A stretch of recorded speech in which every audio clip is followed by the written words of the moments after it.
আসসালামু আলাইকুম।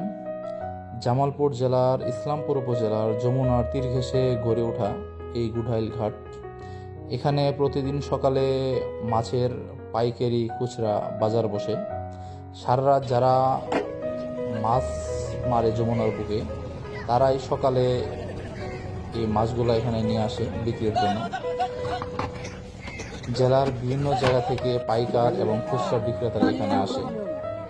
মাছগুলা আনার পরে এভাবে একটা পাত্রে ঢেলে ঢাক শুরু হয়। মাছের দাম ধরে অনেকে দাম করার সুযোগ পায়। এখানে দামাদামি করে তারা মাছ কিনে, একজন এক এক দাম করে থাকে এবং দামাদামির এক পর্যায়ে মাছগুলা যার দাম বেশি হয়ে থাকে সে কিনে নেয়।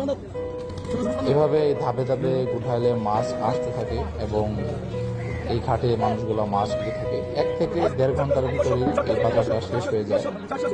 তারপর পাইকারা হোক, খুচরা বিক্রেতারা হোক বা যারা কিনতে আসে, তারা তাদের সাধ্য মতো মাছ সংগ্রহ করে ফিরে যেতে পর্যন্ত।